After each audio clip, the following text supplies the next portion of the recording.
पुण्यामधील जैन बोर्डिंग जमिनीचा व्यवहार रद्द करण्याचा बिल्डर विशाल गोखले यांचा निर्णय, नैतिकतेच्या आधारावर व्यवहारातून माघार, झी 24 तासच्या बातमीवर शिक्कामोर्तब. शिवसेना उद्धव बाळासाहेब ठाकरे पक्षाचा आज मुंबईमध्ये निर्धार मेळावा. मतदार यादी घोळासंदर्भात उद्धव ठाकरे मार्गदर्शन करणार, तर आदित्य ठाकरे प्रेझेंटेशनद्वारे मत चोरी संदर्भात बॉम्ब फोडणार असल्याची माहिती.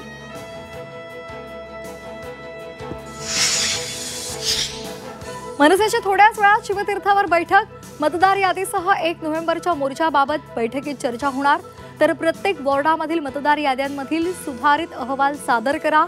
राज ठाकरेंचे मनसे पदाधिकाऱ्यांना निर्देश. केंद्रीय निवडणूक आयोगाची आज महत्त्वाची पत्रकार परिषद. देशव्यापी मतदार यादी छाननी संदर्भातील मोठी घोषणा होण्याची शक्यता. विरोधकांच्या आरोपांनाही उत्तर देणार.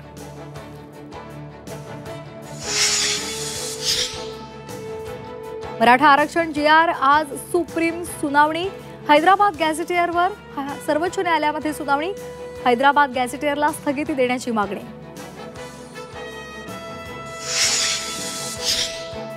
शेतकरी कर्जमाफीसाठी बच्चू कडू आक्रमक.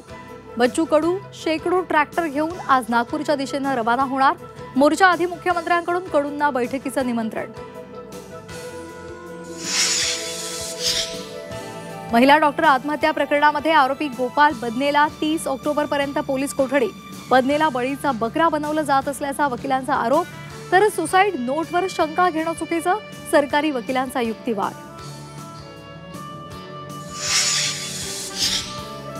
केंद्रीय गृहमंत्री अमित शहा आज मुंबईच्या दौऱ्यावर. भाजप नवीन प्रदेश मुख्यालयाचं भूमिपूजन करणार. मुख्यमंत्री फडणवीस आणि भाजप प्रदेशाध्यक्ष रवींद्र चव्हाण यांच्यासह भाजप नेते उपस्थित राहणार.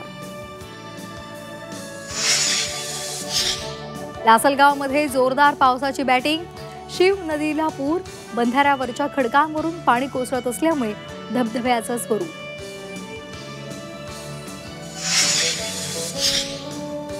राज्यामध्ये पुन्हा पावसाचा मुक्काम वाढला. पुढील 4 ते 5 दिवस वादळी पावसाचा अंदाज, तर 2 दिवसांपासून सुरू असलेल्या पावसाचा पिकांना फटका. माथेरानमध्ये येणाऱ्या पर्यटकांसाठी गुड न्यूज. 1 नोव्हेंबरपासून माथेरानमध्ये मिनी ट्रेन धावणार. अनियमित पावसामुळे यंदा पारंपरिक मुहूर्त हुकला.